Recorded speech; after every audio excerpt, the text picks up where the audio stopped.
Welcome everyone to TSSA Talks. This is a interview series that we're beginning. It's a partnership with Tennessee State Soccer Association and the folks here at Exit In, which is a famous venue in Nashville, Tennessee, where we're going to shine a light on some underrepresented communities in soccer, specifically within our state and within our country, and try and have some conversations about the world as it is, the world we'd like to see it be. Today, I'm super excited to be joined by U.S. Soccer Hall of Famer and current Tennessean, Desmond Armstrong. So Desmond, thank you for joining us here at the Exit In. I appreciate you coming and being a part of this process with us. Yeah, no problem. It's Nashville, man. I'm a Nashvilleian, so I'm a Tennessean, but Nashvilleian in particular. No problem. Call me, I'm here. That's terrific. We really appreciate you joining us. So as we get started today, Desmond, the first thing we wanted to kind of ask everybody to help us do is understand your journey to soccer. So, for those who don't know, Desmond played in the World Cup, was a professional player for a long time, had a long and very historic career that ended with him being inducted as a player in the U.S. Soccer Hall of Fame. So could you kind of start us out with where you grew up, how you grew up, and how your journey to soccer happened? Yeah, for me, I'm from Washington, D.C., matter of fact, and we used to live in Southeast DC. At one time, in recent history, Southeast DC was known as the murder capital of the world, not just the United States, but the world. And so my folks, who are educators, wanted to make sure that we had a chance to advance ourselves economically, socially, and so forth, and started to move out of DC to an area called Wheaton, Maryland, Silver Spring. Most people will recognize Silver Spring. And the long and the short of it is that, for DC, it was known as Chocolate City back then. Before Atlanta became Chocolate City, DC was known as Chocolate City. So that means every black person imaginable that's trying to have an education, have a career, and so forth, and live in a comfortable context was living in DC. And so we moved from an all-black community, and we're talking about early to mid-'70s. And we're just coming out of the civil rights movement. A lot's going on in the country. And again, from an education perspective, based off of civil rights, my folks were able to get an education, get a government job, and then plot their way to American or U.S. success economically. And so we moved from an all-black community into really an all-white community. We were the first black family to actually move into this neighborhood in Silver Spring, or Wheaton, Maryland. What year are we now? We're talking about 1975. Okay. 74, 75. And talk about a cultural shock for myself. Just, you don't know what to expect. So you finish one school year in an all-black school, and you start the next school year in a predominantly white school? Yeah, all white. Just all white. We moved into a little neighborhood where the elementary school that I went to was right behind our house. So we had a playground, a schoolyard. The elementary school was right there, known as Harmony Hills Elementary. And I was in the house. This is how I got introduced to soccer. I was in the house looking out the window of my kitchen door, and I could see the playground. So I could see the backyard, I could see the playground there. I could see some guys playing basketball. So for me, basketball was it. It was basketball, American football, or we used to call it mall ball, toss the ball up, catch it, run to the end, and not get tackled. That was American football for us. And so I played all those games every day, and basketball was my thing. At least I thought it was my thing. And I've told the story before, but it's a true story. I looked out there and I saw these white kids playing basketball, and I was like, these white boys can't play basketball. Let me go out there and show them what to do. And that's a straight quote. That's what I was thinking. So I got out there and challenged the kid to a basketball match, game, best 2 out of 3. I won the first one, he won the second one.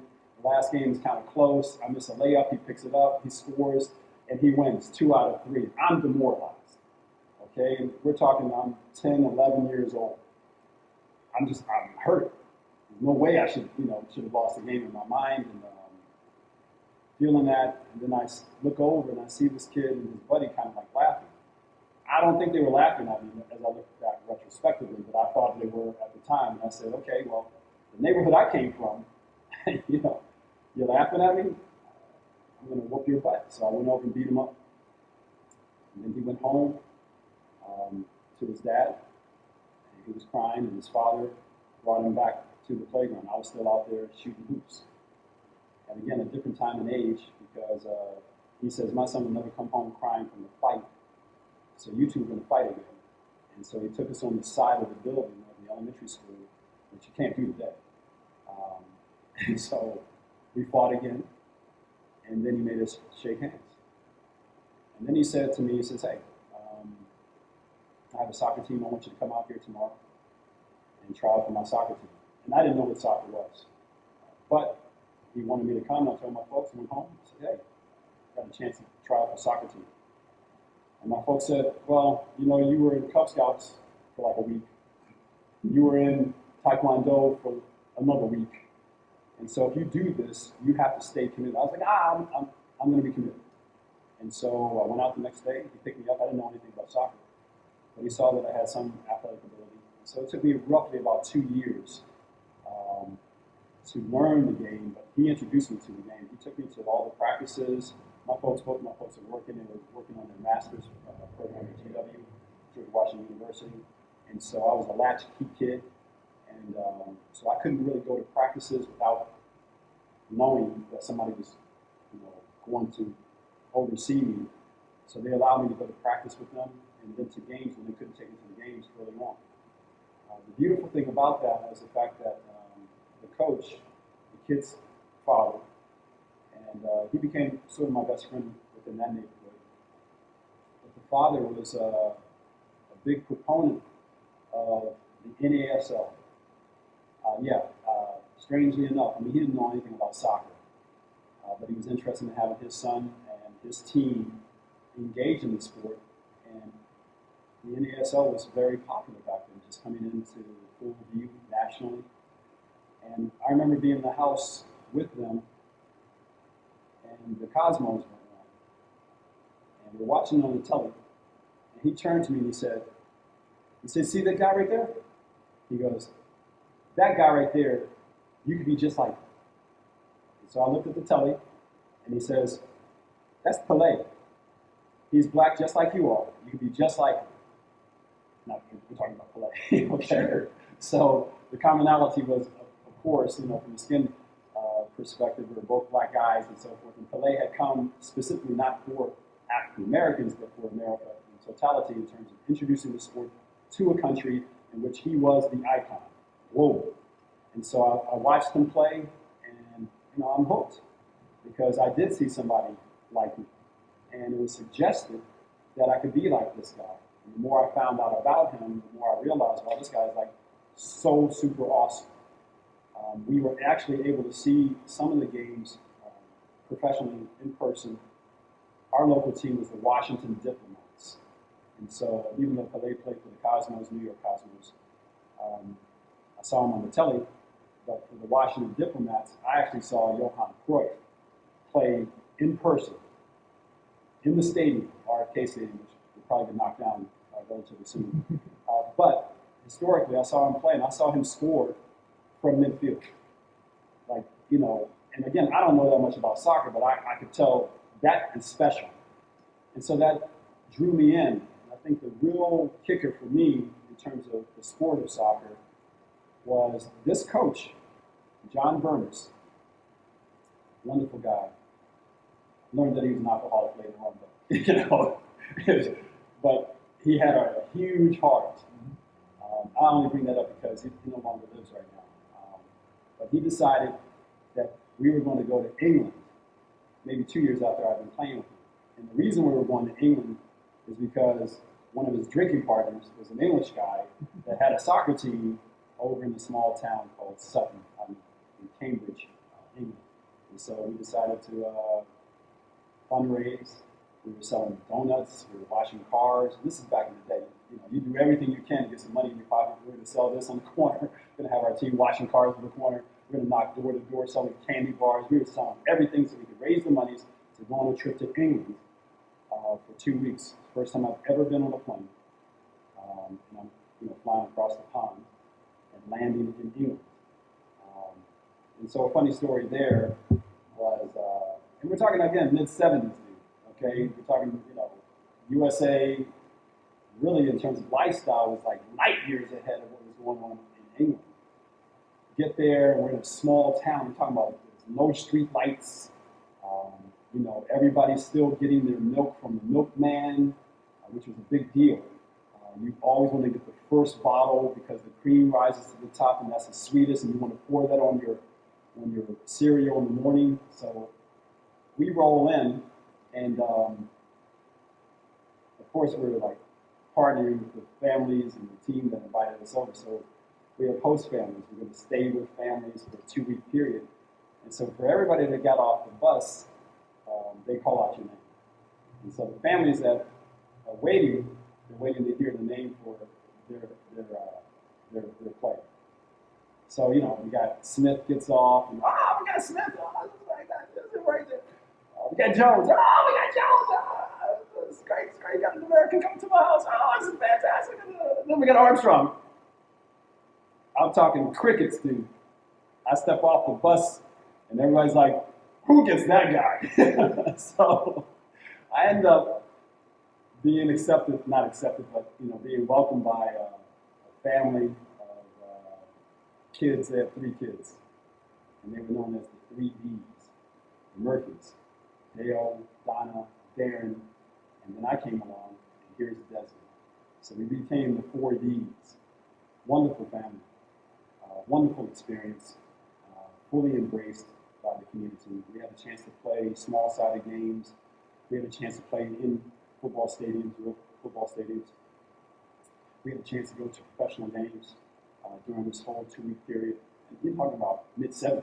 This is like really unheard of. It was one of the first youth teams, to go across the pond and play in the country that created the sport and the history and just a passion for it. Man, I was hooked. And mind you, I really didn't know the game. I was a good athlete. I was quick.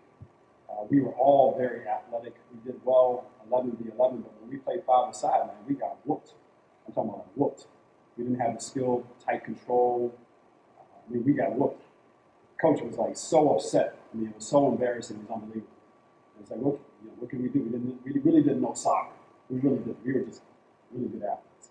And so during that time, one of the reviews for all of our players was, for myself, because I was quick, they said if we were living there, I would probably become an apprentice to a professional team, and that would be my trek potentially to the pros. My father came over for 1 week. He heard that, and so when we came back home, he says, "Yeah, if you stick it out, do your grades after high school, graduate, I'll send you back over." And so, and again, my father doesn't know anything about soccer. So it stuck in my mind. I was like, I'm going to go back and work as hard as I can. I want to go back to England. I want to go play pro. And here's my tip.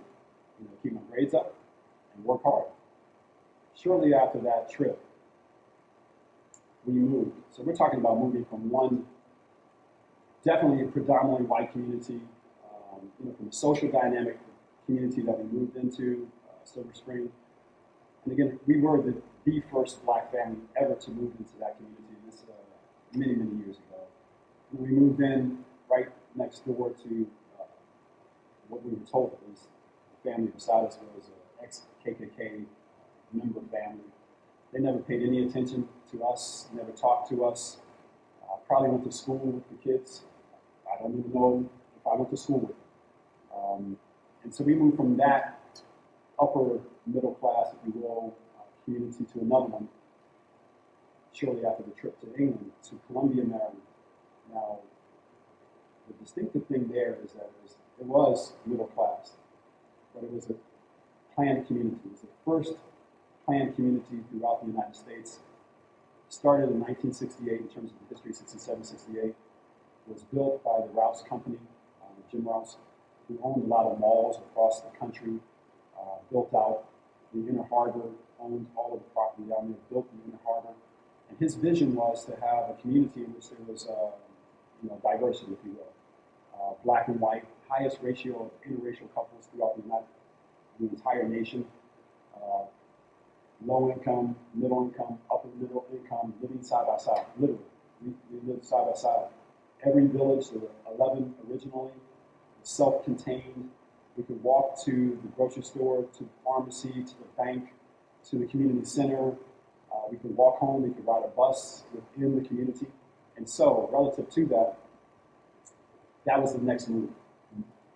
So you've now gone in a short period of time from inner city DC, a predominantly black neighborhood, to now a different neighborhood where you're exposed to soccer, you've been to England, and now you see a path for how soccer can be a part of your life. So what we're going to do now, we'll take a little break. We're going to reset everything. We're going to come back and we're going to start with coming to that new neighborhood, that now a different kind of diversity than you've experienced in either of those other two places. And I want you to tell me how you go from there to winning the Herman Trophy. So the next time we come back, that's what we're going to talk about. We'll see you guys in a minute.